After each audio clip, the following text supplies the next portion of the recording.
अब आपको बताते हैं जमात चीफ ने क्या कुछ कहा है इस पूरे बम धमाके पर। पेट्रोल बम धमाका जो हुआ है ढाका में, भीषण धमाका। जमात चीफ ने क्या कुछ कहा।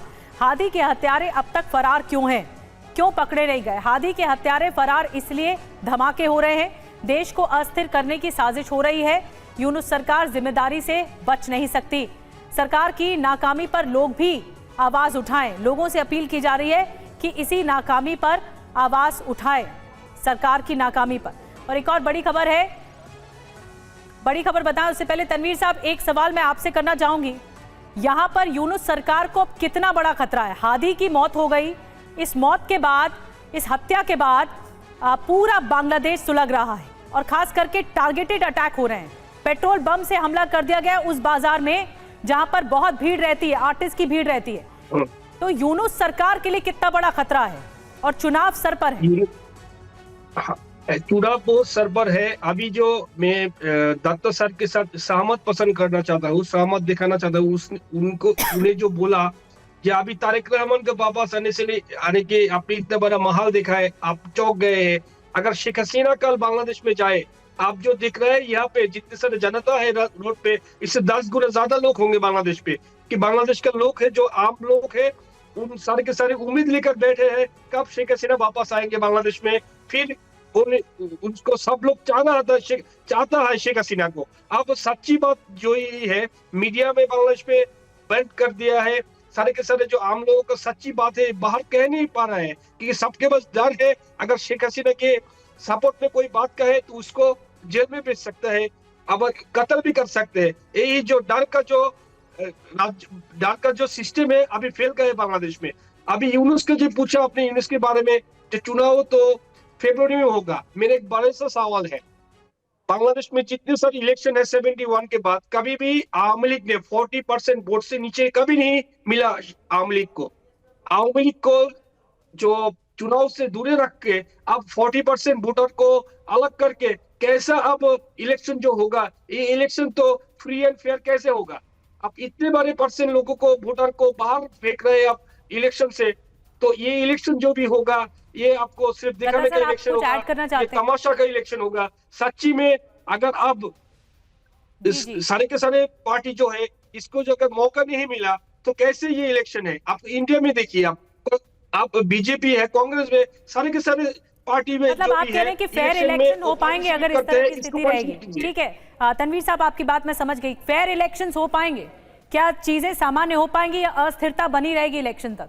देखिए अस्थिरता चलते रहेंगे, क्योंकि 40% जी जो केयर टेकर या एडवाइजर के तौर पे बिठाया है, किसने बिठाया है? वो प्रेसिडेंट ऑफ बांग्लादेश ने।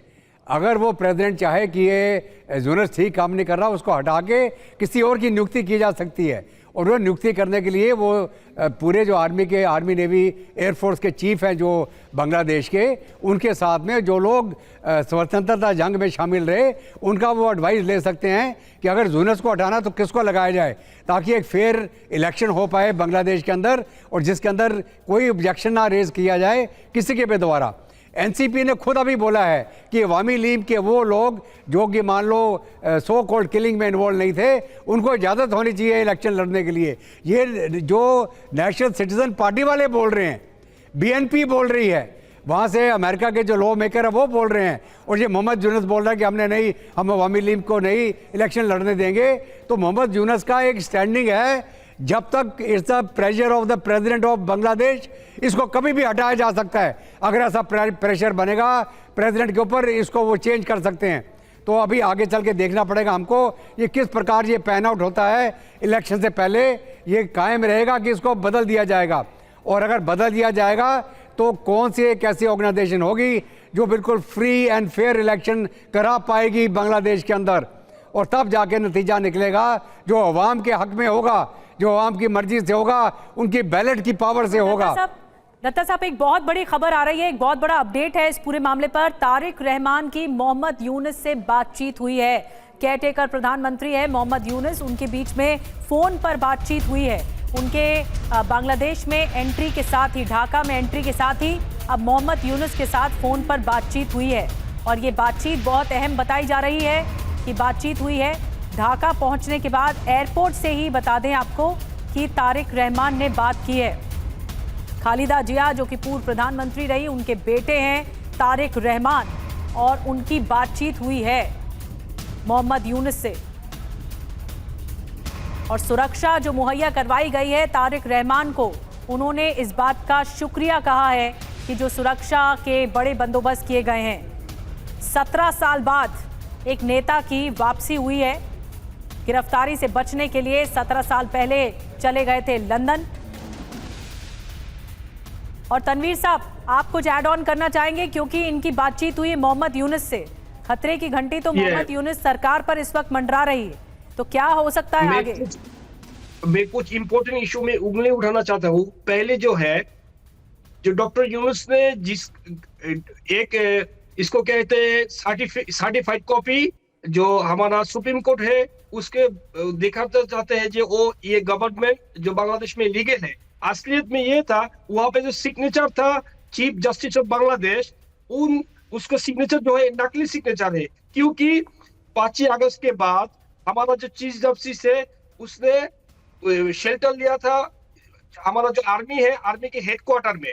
आर्मी का जो हेडक्वार्टर से जो न्यूज देखा है, न्यूज के भेज दिया है, वहां पे इस क्लियरली इंडिकेट करके दिया थे उस लोगों ने जो बांग्लादेश का चीफ जस्टिस अभी आर्मी का हिफाजत में है।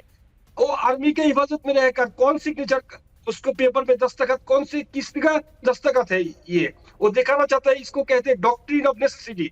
डॉक्ट्रिन ऑफ नेसेसिटी बात के कहकर ये गवर्नमेंट को लीगलाइज करना चाह रहा है ये यूनुस। लेकिन असलियत में बांग्लादेश के संविधान में यूनुस का जो अभी शासन है ये बिल्कुल। तनवीर साहब, आपको लगता है कि हमले बंद होंगे बांग्लादेश में? जो बांग्लादेश में अस्थिरता इस वक्त है, ऐसे नहीं हो पाएगा। अगर फेयर इलेक्शन में अगर आवाम लीग को ये लोग पार्टिसिपेट करने का कोई मौका नहीं मिलेगा, तो बांग्लादेश में जो आग फैल रहा है दिन के दिन बढ़ जाएगा, ये खत्म नहीं होगा।